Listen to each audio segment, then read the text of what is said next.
Bismillahirrahmanirrahim. Rabbi syrah li sadri wa yassir li amri wa halul 'uqdatam min lisani yafqahu qawli. Alhamdulillah, thumma alhamdulillah. Assalatu wassalamu ala Rasulillah wa man tabi'ahu wa man walah. Alhamdulillahi rabbil alamin wa bihi nasta'in wa ala umuri dunya wad-din. Nahmaduhu wa nasta'inuhu wa nastaghfiruh. ونعوذ بالله من شرور أنفسنا ومن سيئات أعمالنا من يهده الله فلا مضل له ومن يضلله فلا هادي له أشهد أن لا إله إلا الله وحده لا شريك له وأشهد أن محمدا عبده ورسوله لا نبي بعده أما بعد فإن أصدق الحديث كتاب الله وخير الهدى هدى النبي صلى الله عليه وسلم وشر الأمور محدثاتها وكل محدثة بدعة وكل بدعة ضلالة. أحييكم جميعا بتحية الإسلام. السلام عليكم ورحمة الله وبركاته. Alhamdulillah, thumma alhamdulillah. Panjatkan syukur kita kepada Allah Subhanahu wa taala dengan rahmat dan inayahnya. Kita dapat berkumpul lagi dan kita mulakan kelas kita hari ini dengan hanya 4 orang. Tapi tak apa, insya-Allah, biasanya begitulah. Penghujung-penghujung baru ramai yang masuk, walaupun tak tahulah yang masuk lambat tu faham ke tidak ceritanya apa. Tapi tuan-tuan dan puan-puan yang dikasihi Allah Subhanahu wa taala, ini adalah kelas terakhir kita bagi sesi kuliah Ramadan, kuliah harian, di mana kelas ini diadakan daripada Isnin, Selasa, Rabu dan Khamis, dan ini adalah minggu terakhir. Sedangkan minggu depan adalah minggu terakhir untuk kita nak rally dalam bulan Ramadan. Dan semalam kita berhenti pada surah Ali Imran ayat 133 berkenaan dengan kebaikan yang Allah Subhanahu wa taala sebutkan, bersegeralah untuk mendapatkan keampunan daripada Tuhan kalian. Dan ini juga ada similarity, ada kesinambungan dengan ayat daripada surah Al-Baqarah yang dah kita bincangkan pada minggu yang pertama, juga dalam surah As-Sajdah dalam minggu yang kedua, di mana Allah Subhanahu wa taala menyebutkan orang-orang yang bertakwa itu yang dijanjikan kepadanya syurga adalah orang yang membelanjakan harta mereka ketika mana untuk orang lain di jalan Allah Subhanahu wa taala, ketika mana mereka senang dan ketika mana mereka sempit. Kemudian Allah Subhanahu wa taala menyebutkan juga sifat orang yang bertakwa itu dengan al-kazimin al-ghaiz, yang menahan marahnya, wal afina 'anil nas, dan yang memaafkan manusia. Bila sebut tentang memaafkan manusia ni tuan-tuan, dia bukanlah semestinya seseorang itu buat salah dengan kita dan kemudian kita memaafkan dia.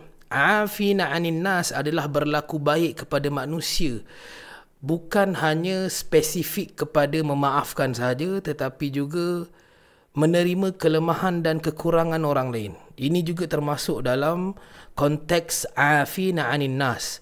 Seorang yang bertakwa itu dia mempunyai sifat menerima, terbuka dengan kekurangan dan kelemahan orang lain. Dia bukan terbuka dan menerima ni, dia bukan mesti diam, bukan mesti sabar, tapi berbeza caranya. Ada orang dia menerima kelemahan dan kekurangan orang lain dengan menegur dan membantu untuk orang itu menjadi lebih baik. Maka ini juga adalah daripada konteks afina 'anil nas. Ada satu kisah dalam hadis yang panjang di mana Abdullah bin Amr bin Al-As radhiyallahu an, bila mana Nabi SAW pernah sebutkan akan datang satu orang penghuni syurga. Maka ketika itu sahabat tertanya-tanyalah siapa yang akan datang. Tiba-tiba masuk ke dalam majlis Nabi itu satu orang lelaki Ansar. Maka Abdullah bin Amr bin Al-As cubalah ikut lelaki tadi. Yang mana ketika itu Abdullah bin Amr bin Al-As dia tengah ada masalah dengan ayahnya Amr bin Al-As. Dan kemudian dia pun ikut tengok lelaki tu, apa lelaki tu buat, duduk dekat rumah lelaki tu sehinggalah dia tak dapat apa-apa. Dia tak dapat satu amalan yang hebat. Dia tidak mendapati lelaki Ansar ini ada sesuatu yang lain daripada yang lain ataupun yang lebih daripada yang lain. Maksudnya biasa-biasa je lah. Biasa-biasa ni dalam konteks sahabat tuan-tuan, bukan biasa-biasa kita. Jadi Abdullah bin Amr bin Al-As dia kata, aku tak tahulah apalah yang lebihnya, sehingga Nabi SAW menyebutkan yang kau adalah ahli syurga. Ma huwa illa, macam mana teksnya? Ma huwa illa ma ra'aitu ghaira ma huwa illa ma ra'aitu qal falamma wallaitu da'ani faqal.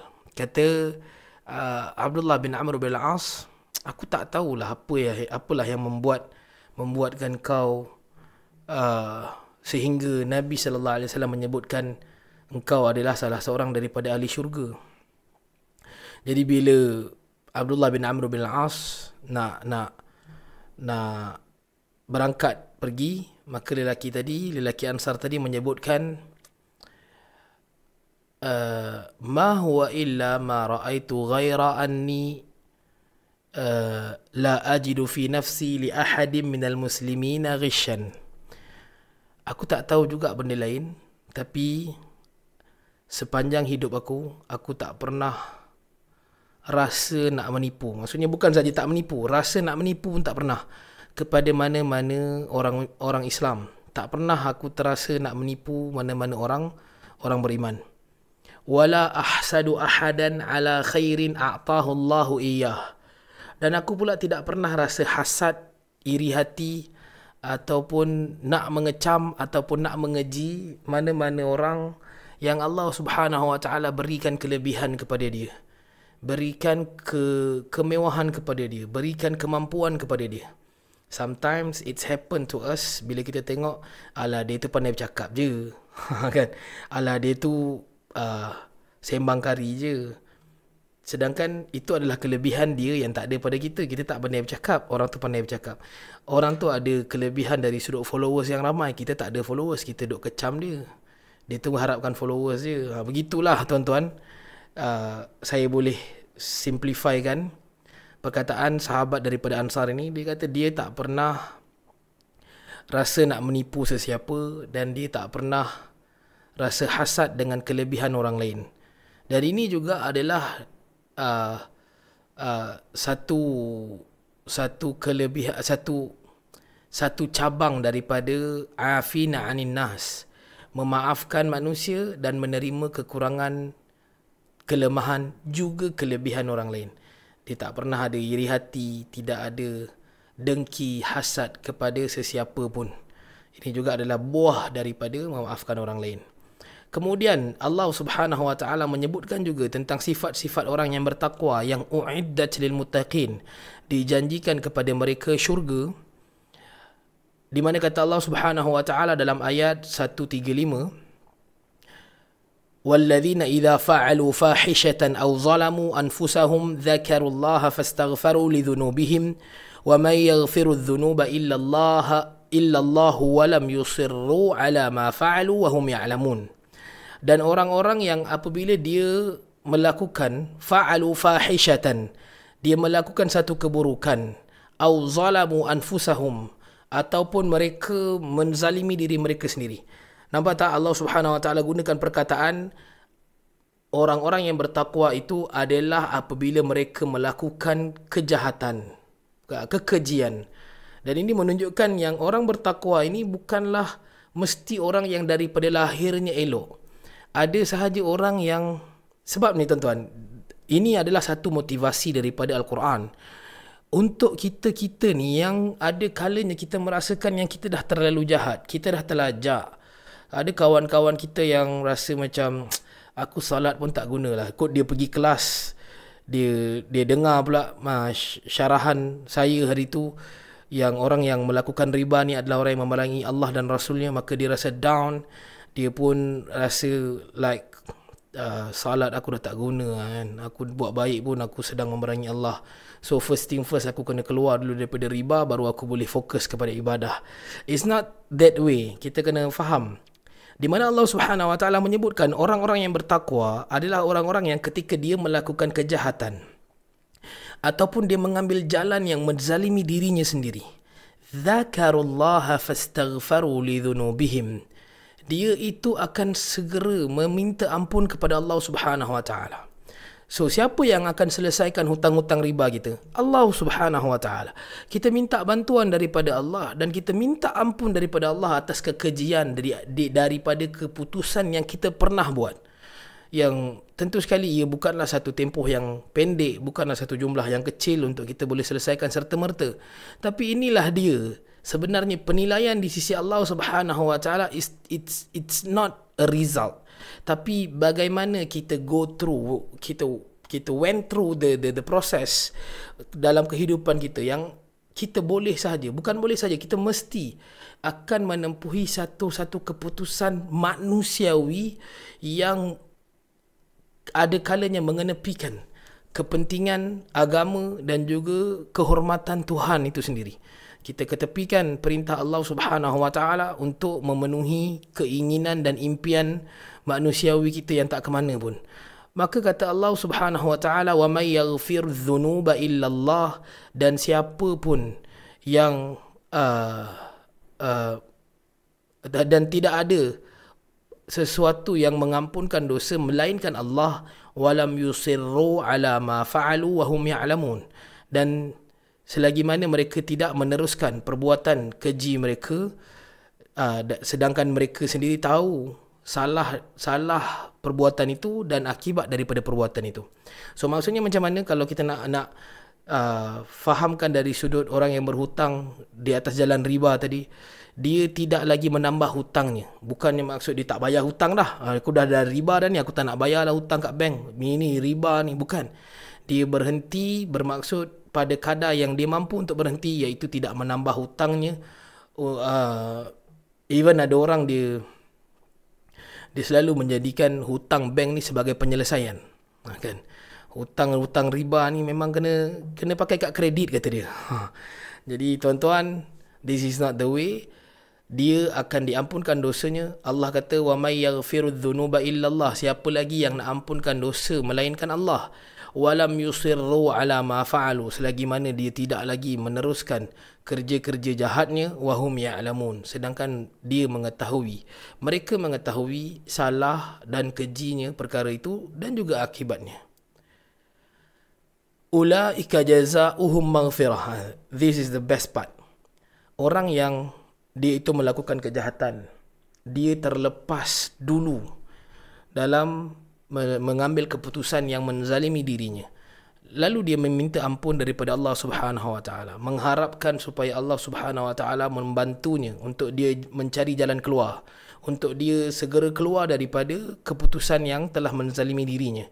Ulaika jazaohum maghfiratum min rabbihim. Mereka inilah orang-orang yang Allah Subhanahu Wa Taala kurniakan maghfirah, keampunan. Kan tadi ayat atas tu Allah Subhanahu Wa Taala sebut wasari'u ila maghfirati min rabbikum. Segeralah kalian untuk mendapatkan keampunan Tuhan. Dan Allah Subhanahu Wa Taala bukan hanya menyebutkan itu, tapi Allah bagi jalan. Macam mana nak dapat syurga yang dijanjikan kepada orang yang bertakwa, dan bagaimana pula orang yang mendapat keampunan daripada Allah Subhanahu Wa Taala. And this is related to ayat pada muka surat awalnya berkenaan dengan ya ayyuhallazina amanu la ta'kulur riba ad'afan mudha'afah. Wahai orang-orang yang beriman, jangan jangan berurusan dengan urusan riba yang berlipat kali ganda. Bukan saja riba yang berlipat kali ganda, riba yang tak berlipat kali ganda pun tak boleh. Walaupun sekali ganda, walaupun 0.1 kali ganda, tetap ia adalah haram. Jadi untuk menjadikan kita tergolong daripada kalangan orang yang mendapat keampunan Allah Subhanahu Wa Taala, inilah dia caranya. Minta ampun, berhenti daripadanya. Bahkan dalam suratul Baqarah Allah Subhanahu Wa Taala sebutkan fantaha falahu ma salafa wa amruhu ila Allah. Berhentilah daripada apa yang dia pernah buat. Dan serahkan urusan itu kepada Allah Subhanahu Wa Taala. Allah lah yang menilai, Allah lah yang mengampunkan. kita rasa lebih down lagi apabila harta-harta riba itulah kita buat, kita beli makanan anak, kita beli barang anak, kita besarkan anak dengan duit-duit itu, lagilah kita rasa down. It is not. Hadis riwayat Tirmizi, kata Allah Subhanahu wa taala dalam hadis qudsi. Hadis qudsi ni saya dah sebutkan adalah hadis Nabi SAW, tetapi adalah daripada firman Allah Subhanahu wa taala dan dia bukan Al-Quran. Tak boleh dijadikan bacaan dalam salat untuk menggantikan surah walaupun dia adalah firman Allah Subhanahu wa taala, tapi dia berbentuk hadis. Namanya hadis qudsi. Kata Allah Subhanahu wa taala, ya ibna Adam innaka ma da'awtani wa rajautani ghafartu laka ala ma kana minka wala ubali. Wahai sekalian anak Adam, selagi mana engkau meminta daripada aku, memohon daripada aku, engkau mengharapkan redha aku ampunkan dosa engkau walau sebanyak mana pun aku tak peduli. Ya ibna Adam law balagat dhunubaka anana as-sama' thumma astaghfartani ghafartu lak. Wahai anak Adam, sebanyak langit dan bumi, kalaulah dosa engkau itu mencecah langit tingginya, kemudian kau minta ampun daripada aku pasti akan ampunkan. Ya bena Adam, wahai sekalian anak Adam, lau ataitani biqarabil ardi khataya thumma laqitani la tusyriku bi syai'a la ataituka biqarabiha maghfirah. Wahai sekalian anak Adam, kalau engkau datang menghadap aku dalam keadaan, yang ini bukan menghadap hari kiamat, menghadap dalam doa, dalam salat, dalam keadaan dosa engkau memenuhi bumi dan isinya. Engkau menghadap aku dalam keadaan kau tidak mensyirikkan aku dengan satu apa pun. Kau tidak melakukan salat engkau untuk menunjuk kepada orang. Kau tidak beribadah hanya untuk memenuhkan konten-konten kau di Facebook, di TikTok. Kau tidak melakukan sesuatu ibadah itu melainkan kerana ikhlas kerana Allah Subhanahu wa taala. Sebanyak itu jugalah, sebanyak mana dosa engkau, sebanyak itu jugalah keampunan yang aku datangkan. And it is very simple untuk kita faham bagaimana sebenarnya keampunan Allah Subhanahu wa taala ini super luas. Bahkan kitalah sebenarnya yang menyempitkan. Kerana itu Allah Subhanahu wa taala sebutkan la taqnatu, janganlah kalian putuskan min rahmatillah, dan janganlah kalian merasa terputus daripada rahmat Allah Subhanahu wa taala. Mereka itulah orang-orang yang mendapat keampunan daripada Tuhannya dan mendapat syurga, jannatin tajri min tahtiha al-anhar khalidina fiha wa ni'ma ajrul amilin. Yang syurga itu mengalir di bawahnya sungai-sungai dan mereka kekal di dalamnya. Ni'ma ajrul amilin. Betapa itulah dia sebaik-baik balasan, ajrun, upah, ganjaran bagi orang-orang yang mengamalkan, yakni yang melakukan kebaikan. Qad khalat min qablikum sunanun fasiru fil ardi fanzuru kaifa kana aqibatul mukadzibin. Ini adalah satu ayat yang Allah Subhanahu wa taala mengulang takhwif, ancaman berkenaan dengan akhirat. Allah Subhanahu wa taala cerita tentang dosanya riba. Allah Subhanahu wa taala sebutkan tentang berhenti daripada riba, minta ampun, Allah kurniakan, Allah tawarkan keampunan yang memang dah tersedia. Syurga dan neraka itu tidaklah dibina selepas daripada manusia dimatikan semua. Ia dah tersedia. Dan Allah Subhanahu wa taala dah ceritakan setiap satu apa yang ada di dalamnya. Ya, kita tidak dapat melihatnya hari ini, tapi dengan cerita daripada Allah Subhanahu wa taala yang super tepat, yang tidak ada keraguan padanya, maka kita dapati inilah dia janji dan jaminan Allah Subhanahu wa taala. Kemudian Allah ingatkan lagi, dan kita boleh faham tuan-tuan, bila Allah remind us tentang akhirat, ketahuilah bahawa Allah Subhanahu wa taala sangat sayangkan kita, sangat cintakan kita. Dan Allah Subhanahu wa taala juga mahukan kita, setiap daripada kita, untuk tidak menghuni neraka Allah Subhanahu wa taala. Namun kerana sifat Allah itu adil, sifat Allah itu tidaklah menyelisihi janjinya, sifat Allah itu hakim, adalah Tuhan yang maha mengadili, maka Allah Subhanahu wa taala perlu berlaku adil dan tidak zalim kepada sesiapa pun. Apabila seseorang itu layak mendapat rahmat Allah, maka dia itu mendapat rahmat Allah. Dan apabila seseorang itu dia memang dengan jelas mengingkari perintah Allah, maka dia tidak layak untuk mendapatkan rahmat Allah Subhanahu wa taala. And Allah Subhanahu wa taala keep telling us sangat-sangat selalu banyak ayat takhwif ukhrawi untuk kita takutkan keadaan akhirat yang membawa keburukan kepada kita. Kita perlu bersedia dan kita perlu melalui kehidupan dunia ini dengan mematuhi perintah Allah Subhanahu wa taala dan meninggalkan larangannya. Qad khalat min qablikum, telah berlaku kepada orang-orang sebelum kalian, sunanun fasiru fil ard. Sunanun, sunan bermaksud peraturan, ketetapan Allah, qada dan qadar Allah. Bahasa singlenya ataupun mufradnya adalah sunnah, jamak menjadi sunan. Sunanun qad khalat min qablikum sunan, telah berlaku kepada kalian, kepada orang-orang sebelum kalian, ketetapan-ketetapan Allah. And we just went through, bukan just lah, dah lama dah kita belajar tentang surah Nuh, bagaimana kaum Lut, yang bagaimana pula Bani Israel dalam suratul Baqarah. Allah Subhanahu wa taala tunjukkan dan juga berlaku kepada Abrahah dan juga bala tenteranya, tentera bergajah. Dan ini semua adalah sunanun, ketetapan Allah Subhanahu wa taala. Fasiru fil ard, maka kembaralah kalian di atas muka bumi. Pasti kita akan temui banyak-banyak tempat yang bersejarah yang mana telah turunnya kemurkaan Allah Subhanahu wa taala kepada tempat itu. Fanzuru kaifa kana aqibatul mukadzibin, maka perhatikanlah, lihatlah bagaimana orang-orang yang mendustakan Rasul itu mendapat akibatnya. Hadza bayanul linnas wa hudaw wa mau'izatul lil muttaqin. Dan peristiwa-peristiwa itu meninggalkan kesan-kesan bersejarah.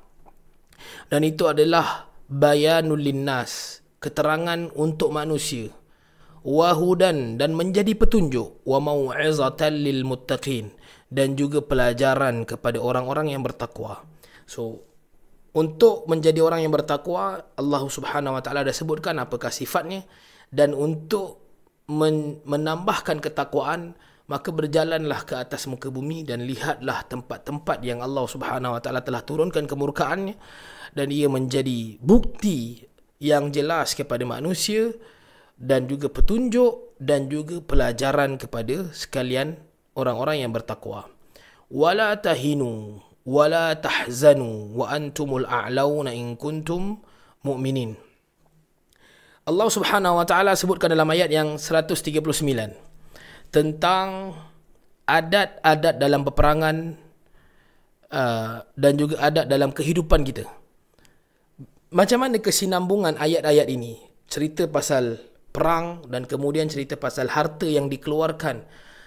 Mestilah harta yang baik, yang mana diperoleh daripada urusan yang baik, jual beli yang baik, selamat daripada riba, dan kemudian Allah Subhanahu wa taala berikan jalan untuk bagaimana menjadi orang yang bertakwa sekiranya kita pernah terlibat dalam keputusan yang salah, pekerjaan yang kotor, ataupun kejahatan-kejahatan lain. Allah bagi jalan keluar, berhenti, minta ampun dengan Allah, Allah akan ampunkan. Dan kemudian Allah Subhanahu wa taala masuk balik kepada cerita perang. Rupa-rupanya kalau kita tengok, Allah Subhanahu wa taala sedang bawakan kepada kita satu flow di mana amalan yang baik itu dia mesti datang daripada jiwa yang baik. Yang mana jiwa yang baik itu dia mesti datang dengan ketakwaan. Yang mana ketakwaan itu adalah seseorang yang meninggalkan larangan Tuhannya, mengerjakan perintah Tuhannya. Dan untuk peperangan, kata Allah Subhanahu wa taala, wala tahinu wala tahzanu wa antumul a'launa in kuntum mu'minin. Jangan kalian rasa tahinu, rasa penat. wala tahzanu, jangan pula kalian rasa sedih. Wa antumul a'laun, sedangkan kalian berada bersama dengan orang-orang yang tertinggi. In kuntum mu'minin, kalau kalian adalah orang-orang yang beriman. Dia ada 2 poin dekat sini. Yang pertama, poin ini adalah poin untuk orang yang keluar untuk berperang, dan poin yang kedua adalah ia satu pesanan kepada orang-orang yang dia itu hidup di atas ketakwaan. Dia meninggalkan sesuatu yang mungkin menguntungkan dunianya tapi merugikan agamanya, dan ketika mana dia nak buat keputusan itu, contoh macam saya cerita riba tadi kan, bila dia nak tinggalkan riba tu, dia akan susah kepada dia. Mungkin projeknya berjuta-juta, dia kena ambil konvensional, sedangkan kalau ambil Islamic financing dia akan jadi lebih mahal, dia perlu jaga kos dan sebagainya. Allah Subhanahu wa taala ingatkan, wala tahinu, jangan rasa lemah, jangan rasa penat, wala tahzanu, jangan pula kalian rasa sedih, rasa down terhadap apa yang menimpa kalian. Wa antumul a'laun, sedangkan kalian sebenarnya berada bersama dengan orang-orang yang tinggi. A'laun, bersama dengan orang yang di tempat yang tertinggi. In kuntum mu'minin, kalau kalian betul-betul seorang yang beriman. So ini sebenarnya satu the only path untuk seorang yang dia itu mahu menjadi orang yang beriman. Dia mesti berada di atas jalan taqwa, dan ketika mana dia berada di atas jalan taqwa, baik ketika dia keluar untuk berperang, dia mungkin menang, dia mungkin kalah, dia mungkin cedera, dia mungkin keluarganya terbunuh, and this is happen to Nabi sallallahu alaihi wasallam ketika perang Uhud.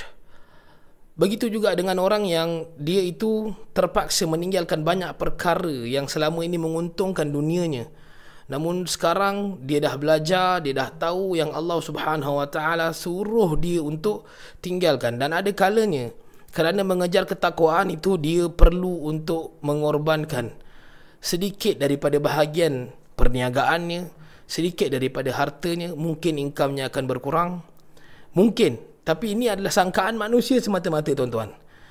Allah Subhanahu wa taala dah bagikan jaminan. Jangan sedih, jangan rasa penat. Kalian berada di tempat yang tertinggi di kalangan orang, dan sekiranya kalian benar-benar beriman. Iyamsaskum qarhun faqad massal qauma qarhum misluh. Apabila kalian, sekiranya kalian, maksudnya kalaulah kalian ketika mana dalam peperangan Uhud. So now it is related to ayat yang tadi, yang Allah kata jangan rasa letih, jangan rasa penat, jangan rasa down. Beginilah kehidupan. Ada masanya kita berjaya, ada masanya kita gagal, dan apa yang penting adalah pelajaran yang kita ambil. Sama ada ketika kita mencapai kemenangan ataupun kita ditimpa dengan kesusahan, dalam apapun usaha kita, hanya perlu pastikan usaha itu adalah berlandaskan kepada taqwa, kepada Allah Subhanahu wa taala. Iyamsaskum qarhun, kalaulah kalian mendapat luka ataupun kalian tercedera, faqad massal qauma qarhum misluh. Orang-orang yang menceroboh, orang-orang yang menyerang kalian juga, massal qauma qarhum misluh, mereka juga mendapat luka yang sama. Yakni ketika Uhud, muslimin kalah pada fasa yang kedua. Saya dah ceritakan pada fasa yang pertama, and now dah masuk kepada fasa yang kedua. Allah Subhanahu wa taala motivate every single of muslimin, termasuklah kepada kita, umat yang terkemudian. Apabila kalian merasa kalian luka dari sudut apa yang kita hilang kawan-kawan, hilang panca indera, antaranya apa yang berlaku kepada Talhah bin Ubaidillah, yang mana kata Nabi sallallahu alaihi wasallam, kerana Talhah bin Ubaidillah ni orang yang meletakkan badannya di atas badan Nabi. Nahri duna nahrak, tengkuk aku menjadi tengkuk engkau ya Rasulullah. Tuan-tuan, ada tak orang yang tuan-tuan sayang, yang tuan-tuan sanggup buat benda tu. Mungkin keluarga, anak, isteri, suami. Tapi sekarang ni satu orang sahabat dia buat untuk Nabi. Dan kita, adakah kita akan buat benda yang sama untuk Nabi kita? Sedangkan kita tahu Nabi kita tak suka buat ini, kita buat. Sedangkan kita tahu Nabi kita larang untuk buat yang ini, kita buat. Sedangkan kita tahu Nabi kita suruh buat yang ini, kita tinggal. Tapi kita duk beria, sebut, nasyid, nyanyi. Kan lagu Mahir Zain tu yang saya tegur dalam Facebook, tak boleh sebut Sayyidi Labbaik tu, tak boleh sebut. Nabi tidak menyeru kita datang ke Madinah. Nabi dah wafat. Bila masa kita datang ke Madinah menyahut seruan Nabi? Tidak sama sekali. Talhah bin Ubaidillah meletakkan badannya untuk melindungi Nabi sallallahu alaihi wasallam yang ketika itu dah dikepung oleh tentera berkuda dan tentera musyrikin Makkah yang dah berpatah balik. Asalnya tadi dia lari dan sekarang dah berpatah balik kerana mereka telah pun mendapat satu pos terbaik, posisi yang terbaik. And now what happened? Talha bin Ubaidillah menanggung ratusan tetakan dan juga tusukan daripada tentera musyrikin Makkah, yang mereka tak tahu pun di bawah itu adalah Muhammad sallallahu alaihi wasallam kerana kesibukan perang tu. Dan adanya Mus'ab bin Umair radhiyallahu an yang juga gugur syahid di medan Uhud, mengibar-gibarkan panjinya untuk menjauhkan tentera musyrikin daripada kawasan yang dia juga tak tahu Nabi di mana ketika tu. Sedangkan Nabi berada di bawah perlindungan Talha bin Ubaidillah. And what happened now is Abu Bakar, Umar dan juga heroik kita tadi dah pun berjaya patah balik dan menggerakkan tentera sehinggalah ke pinggir banjaran Uhud, yang dikatakan kawasannya adalah Maharith. Wallahu alam, ini tak sabit, tak tepat sebenarnya. Jadi dibawalah ke sana dalam keadaan Talha bin Ubaidillah pingsan ketika tu. Jari jemarinya putus kerana dia tahan pedang yang sampai kepada ke badannya dengan tangannya yang kosong, bare hands. So dia habis. Nabi sallallahu alaihi wasallam sebut man ahabbu an yanzura syahidin yamshi fil ard fanzur ila Talha bin Ubaidillah. Siapa yang nak melihat seorang syahid yang masih berjalan di atas muka bumi, maka lihatlah kepada Talhah bin Ubaidillah. So Allah Subhanahu wa taala sebutkan, apabila kalian merasakan apabila kalian mendapat kecederaan, kalian sakit, kalian down, kalian disakiti, kalian rasa kehilangan, faqad massal qauma qarhum mithluh. Itu juga adalah apa yang telah dirasai oleh orang-orang musyrikin, yang mereka juga mendapat luka yang sama dalam peperangan Badar. Wa tilkal ayyamu nudawiluha. Sebab tu kita kena faham betul-betul bila Allah sendiri yang sebut, dan itulah dia keadaan hari-hari, ayyam nudawiluha bainan nas, yang kami gilirkan di antara manusia ini. Ada masa dia menang, ada masa dia kalah. Bila kalah, belajar. Bila menang, syukur. Bila kalah, sabar. Bila gagal, sabar dan keep trying. And this is nudawiluha. Kami kitarkan, kami gilirkan bainan nas, di antara manusia. وَلِيَعْلَمَ الَّذِينَ آمَنُوا وَيَتَّخِذَ مِنْكُمْ شُهَدَاءَ. Yang mana daripada inilah jelas di sisi Allah Subhanahu wa taala siapa yang beriman dan siapa pula yang Allah Subhanahu wa taala pilih sebahagian daripada kalian untuk syahid. Wallahu la yuhibbuz zalimin. Dan Allah Subhanahu wa taala tak pernah suka, cinta ataupun sayang kepada orang-orang zalim. Maksudnya ada beza. Bagi orang-orang yang beriman, ketika mana dia gagal, tetap ada kebaikan di sisi Allah Subhanahu wa taala. Bila mana dia menang, tetap ada kebaikan di sisi Allah Subhanahu wa taala. And it is not to compare dengan orang-orang musyrikin yang mana mereka menang ataupun mereka kalah. Mereka adalah orang-orang yang zalim. Mereka takkan dan mereka tetap takkan mendapat kasih sayang rahmat Allah Subhanahu wa taala. Beza.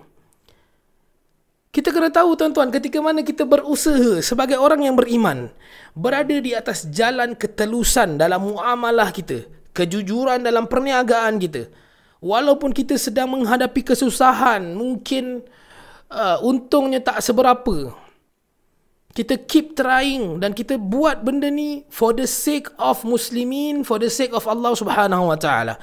Ia balik hadis tadi yang sahabat Ansar ni sebut, aku tak ada lan ajid ahada minal muslimina ghishan, aku tak pernah rasa pun aku nak menipu mana-mana orang beriman.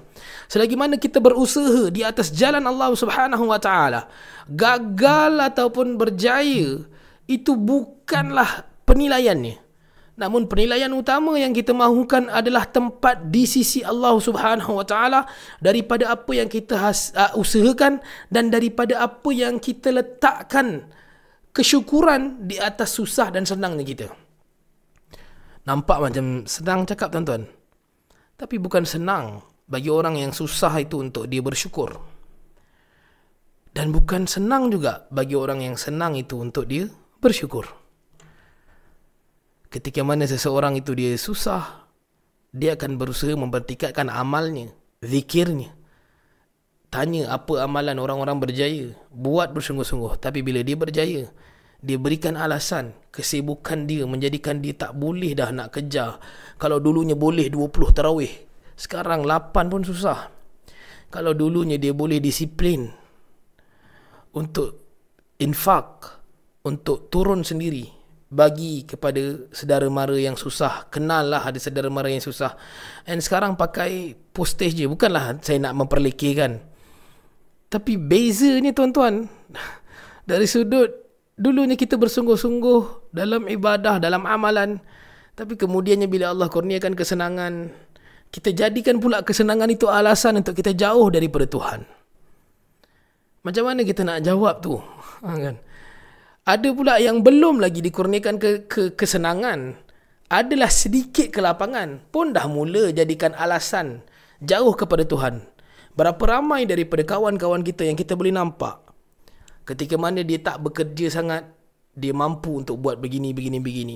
Dan bila Allah kurniakan kesenangan kepada dia, sedikit kelapangan untuk dia, dia mula jadikan alasan, oh dah start busy, dah tak boleh nak buat ini, buat itu. Tuan-tuan, jangan cerita orang lain, saya pun begitu. Sebab tu kadang-kadang, bukan kadang-kadang lah, selalunya kelas-kelas Al-Quran kita ni tak kena dengan timing saya.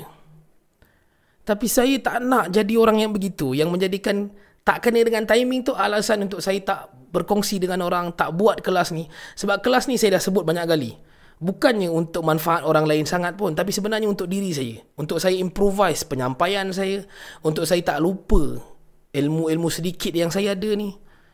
Jadi saya mengambil jalan untuk berkongsi dengan orang lain dengan apa yang saya ada.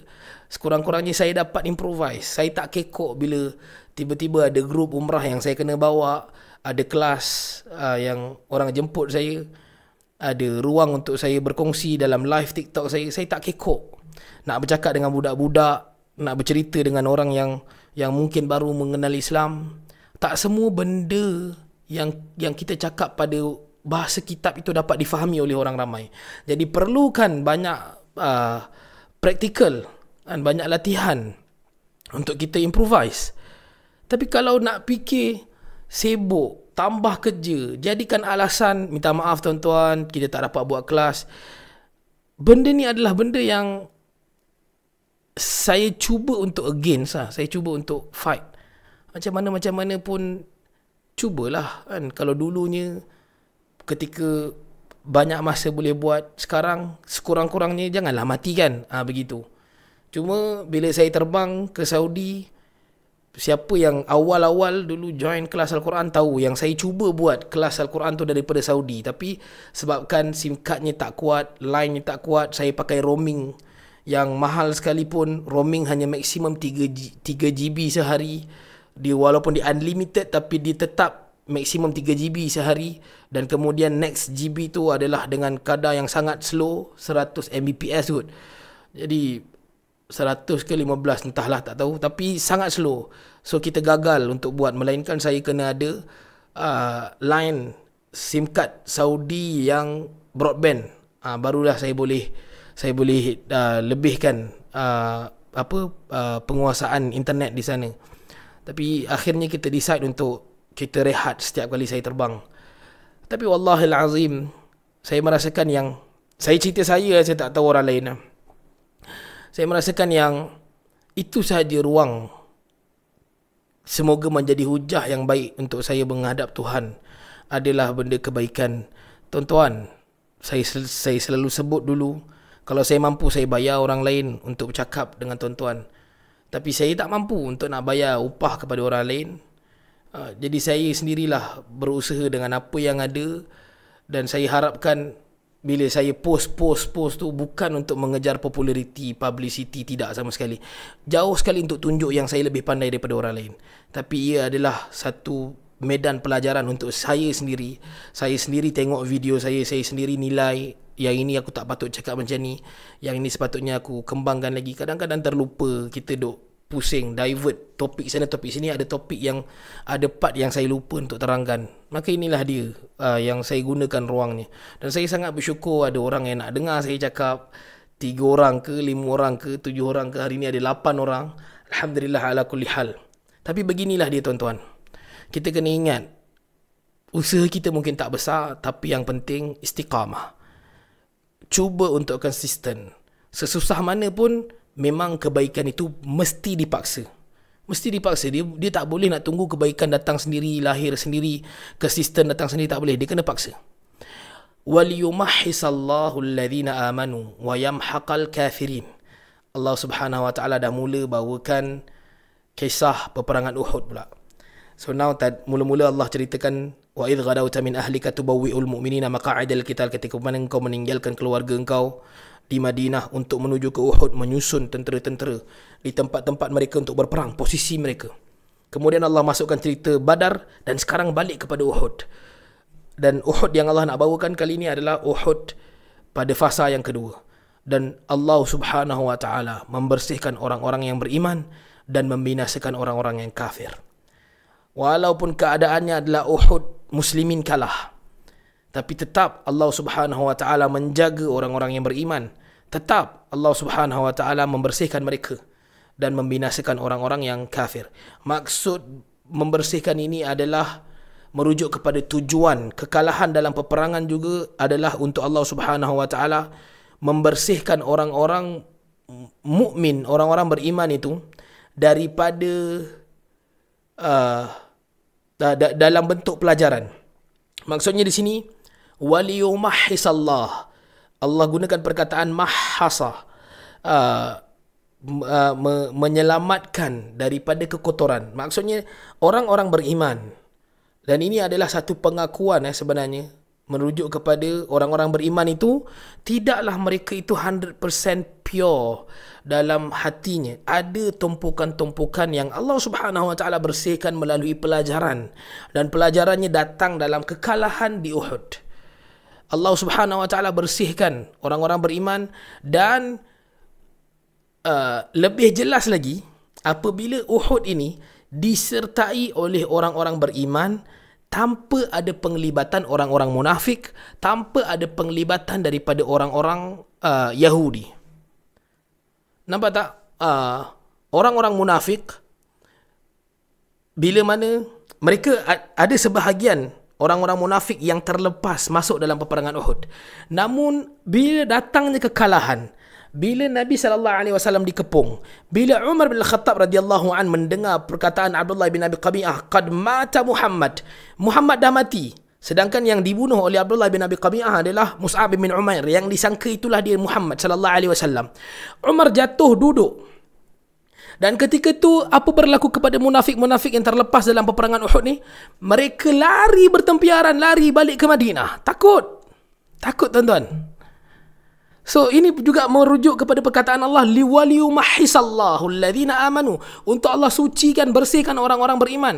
Yang tinggal adalah orang-orang beriman yang purely beriman. Dan kemudian bila kalah, ini adalah kegagalan yang berlaku di kalangan orang beriman saja. So tak ada tuding jari kepada orang munafik. Orang munafik juga tak boleh kata orang berimanlah sebabnya. Kalianlah sebabnya kita kalah. Sebab mereka dah awal-awal lari. Faham tak? So sekarang ni, untuk belajar, untuk faham, untuk ambil iktibar, ia hanyalah sesuatu yang kita boleh korek dari kalangan orang-orang beriman sendiri.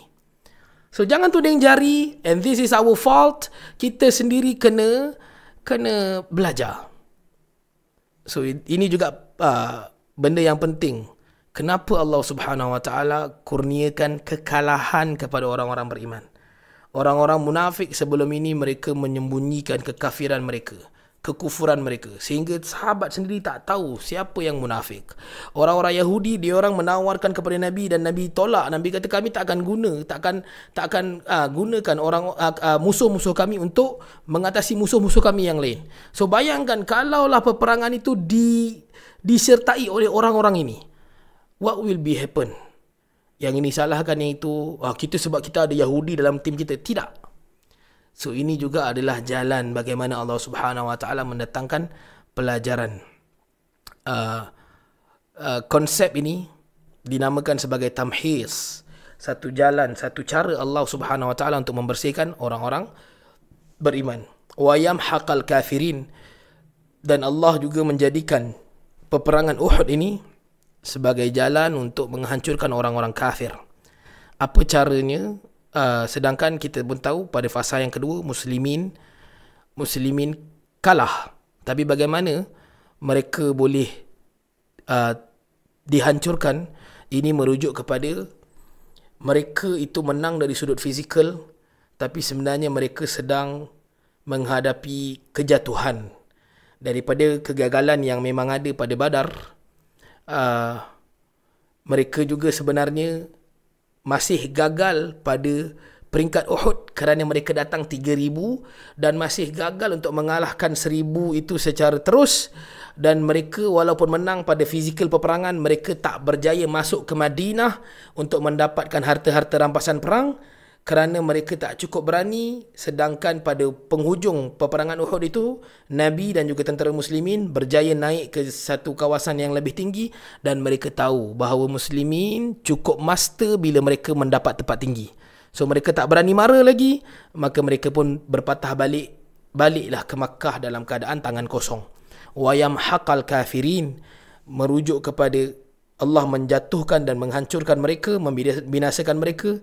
Kerana kali ini kekalahan itu yang di Badar itu tak dapat ditebus, dalam keadaan mereka pulang ke Madinah dalam keadaan bertambah rugi. Harta-harta rampasan perang dah lari ke mana, unta tadi dah lari ke mana, dah tak boleh nak kejar dah. Mereka tak dapat, mereka datang bawa segala barang, mereka balik dengan tangan kosong. So siapa yang lebih rugi sebenarnya? Orang-orang musyrikin Makkah. Dari sudut harta, dari sudut sahabat, dari sudut dakwah, tentu Nabi SAW juga menghadapi kerugian yang besar apabila wafatnya para sahabat radhiyallahu anhum ajma'in, apabila gagal menang. Tapi sekurang-kurangnya tidaklah seteruk apa yang ditanggung oleh orang-orang musyrikin Makkah, dan itu menjadikan mereka semakin teruk, semakin hancur, sehingga mereka terpaksa pada peperangan yang berikutnya, peperangan Ahzab, mereka terpaksa berpakat. Nama pun Ahzab, pakatan. Dia bukan pakatan harapan. Dia pakatan orang-orang musyrikin Makkah dengan orang-orang Yahudi di Madinah. Mereka terpaksa menjatuhkan air muka mereka sendiri, meruntuhkan ego mereka sendiri, menghilangkan maruah mereka sendiri untuk mengharapkan pertolongan melalui pakatan yang dibina di antara musyrikin Makkah dengan parti-parti Yahudi yang berada di sekitar Madinah dan juga yang pernah diusir daripada Madinah. Wallahu alam. Saya minta maaf 6 suku. Saya ambil masa yang panjang hari ini. Kita start tadi pukul 5.25. Saya kira okey lah kot, tak terlalu panjang. Minta maaf kakak-kakak, abang-abang. Tuan-tuan, ini adalah pertemuan terakhir kita bagi bulan Ramadan. Saya mohon ampun dan maaf di atas keterlanjuran kata, mungkin bahasanya tak kena, mungkin gambarannya agak kasar. Jadi saya mohon ampun dan maaf. Semoga kita berjaya menempuhi baki Ramadan yang ada dengan sepenuh iman dan juga mengharapkan keredaan Tuhan. Semoga kita menjadi orang yang lebih baik daripada sebelumnya. Semoga kita menjadi hamba Allah Subhanahu wa taala yang dimuliakan dengan Ramadan. Barakallahu fikum, subhanakallahumma wa bihamdika, asyhadu an la ilaha illa anta, nastaghfiruka wa natubu ilaik, wa sallallahu ala khairi khalqihi Muhammadin nabiyil ummi wa ala alihi wa sahbihi wa baraka wa sallam. Akhukum fillah Muhammad Farid Masri. Assalamualaikum warahmatullahi wabarakatuh dan selamat berbuka puasa.